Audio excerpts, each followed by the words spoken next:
Dr. Arun Sethi. He is a renowned ophthalmologist, but the key highlight of his life has been his multiple endeavors in welfare and social projects. Hello sir, welcome to the show. Our viewers would like to know more about you and the couple of projects that you have undertaken right now. So can you briefly give your introduction and talk about it? I am Dr. Arun Sethi, ophthalmologist. My specialization is in the field of eye care. My passion is for community ophthalmology, which is helping the needy in the community. I and my wife are both eye doctors, and we started a practice in 1990. And right from the beginning, we have kept a certain amount of time and effort for the community, which goes pro bono, that is, we do not charge them for it.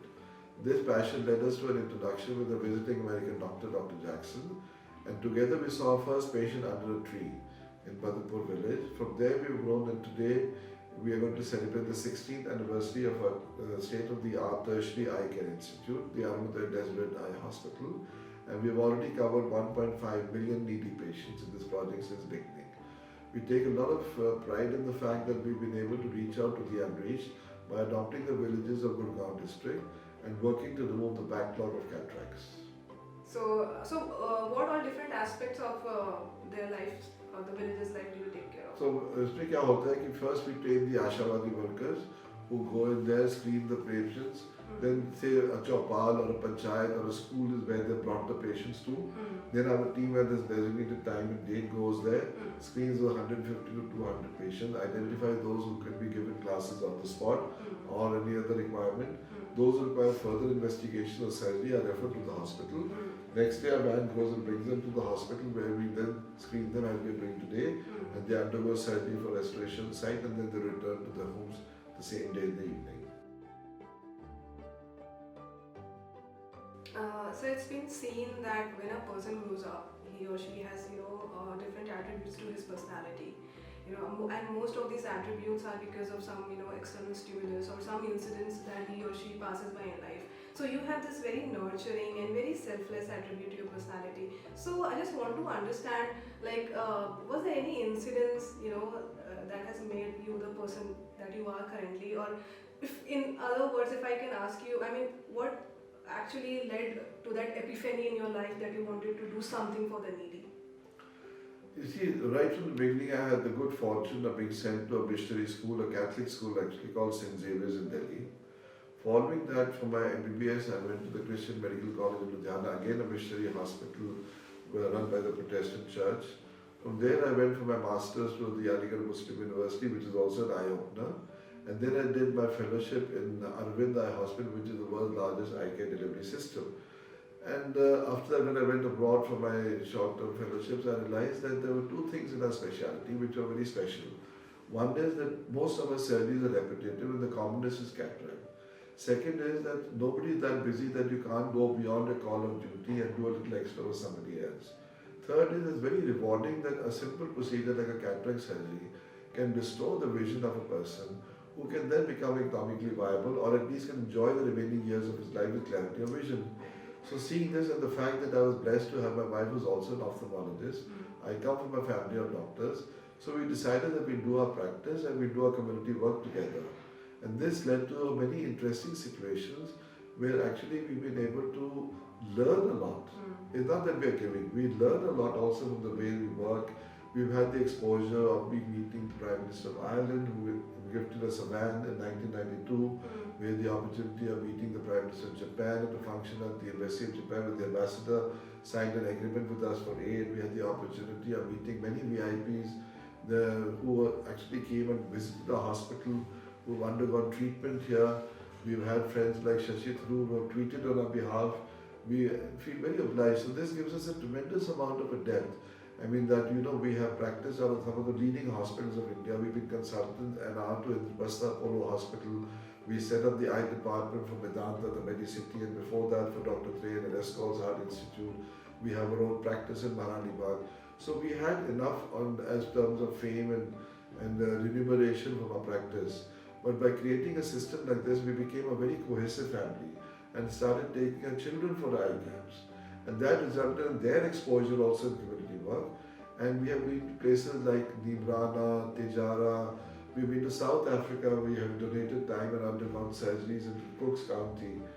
I'll give you a little example. We operated many years ago on a poor patient for cataract, and we are doing in thousands. So it was over.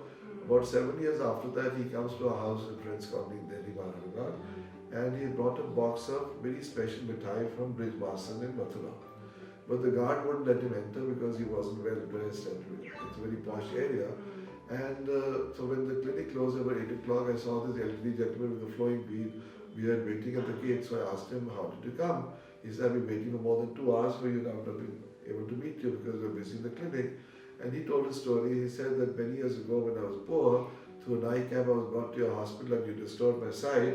I could then earn, build my home, look after my family. Now I've come to thank you and searching for you. It must be so surreal. And he had walked from Mathura to Delhi to look for us to save money. It's all your good. So no, these are the kind of instances in life where you realize that you've been able to do something good for somebody, and it's always very nice. It gives you a little extra pep to do more. Definitely. So that way, and I think one of our classic examples is that if you see Mahatma Gandhi, you see our current leaders, most of them, like even Mr. Modi, they're trying to set examples of giving rather than taking. And I think there's far more this thing in it. So we have 2 or 3 slogans that we follow. One is reaching out to the unreached. So we try and go to the most interior parts where people do not get eye care. Second is bringing sight to life. So we feel that when you actually examine a patient, don't be cold, don't be commercial. You must be able to actually link up with them emotionally. Once you do that, then you become one. And then the service delivery that you get is the results are more beneficial. Many times you cannot even help a patient restore vision because they may be refractory cases. But if you talk to them well and they can identify with you, they feel so much more comfortable.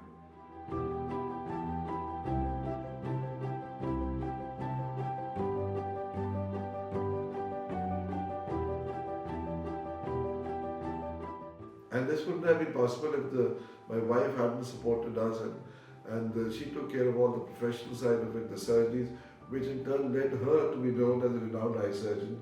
She received the Eye Health Hero Award, one of the few Indian eye surgeons to get from the international agency. She's a teacher to the American Academy, the Indian Academy, as well as to the American Society of Cataract and Refractive Surgery. So we travel a lot internationally explaining how we do low-cost surgeries, and this helps motivate other people in Africa and other parts to do work for the community. So you're like a full-time doctor as well as like you're taking care of all these philanthropic projects, and now you're like 65. Yes. So it's Yes, balancing and 60, juggling yeah. both of the things must be like becoming extenuating or jarring at times. So how do you handle these 2 aspects? No, very simple. What you do is, I do the good part of it, and all the hard work and other things I pass on to my wife. That makes life very easy. Okay. Yeah, that's a good way to look at it. So always outsource your worries, always outsource the effort. So just do the talking and take the credit. Indeed. So sir, when you started these projects, so how was the support back at home with your When we from were your launching children the and also project, from your spouse? the children were very small. My parents were doctors, so there was no obstacle, but nobody really knew what we were looking at. Neither did we. So I learned one thing from my mentor, Dr. Jackson, or Desred.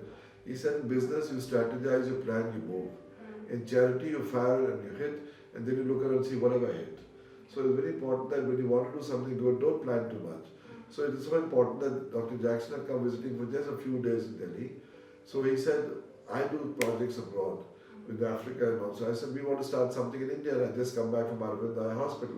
So he said, why don't we do tomorrow? So I, my wife, him and his daughter, we drove down to a border village called Badarpur near Delhi and saw our first patient under a tree. We had no assets, just a small ophthalmoscope in a hand and a torch. And from there we've grown to have an institute and 1.5 million patients under the belt who've received already treatment.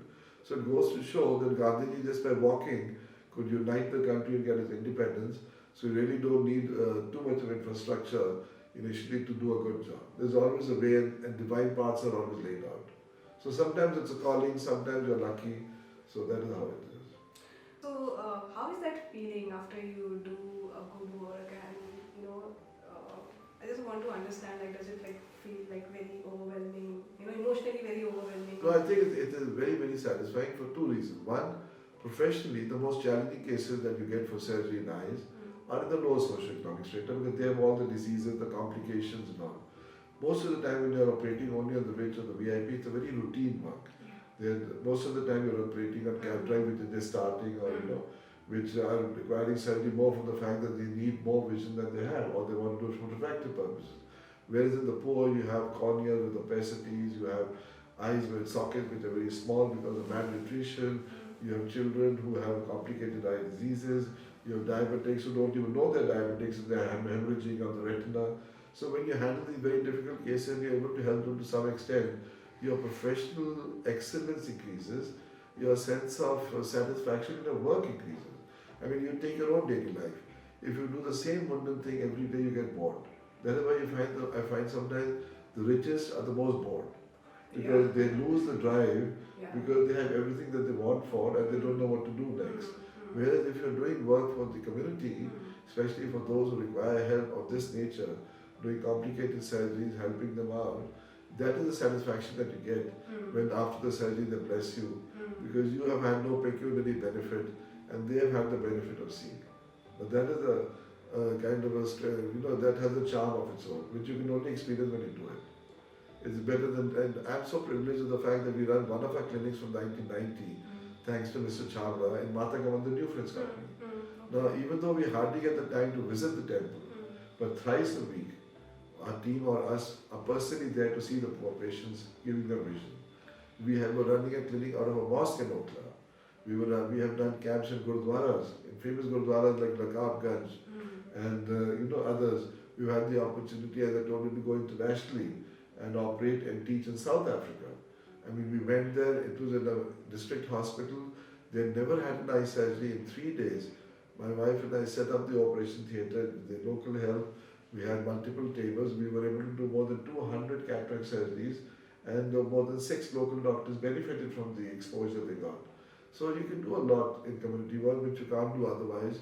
And also that, at the end of the day, it's a give and take. We take so much from society, we should give something back also.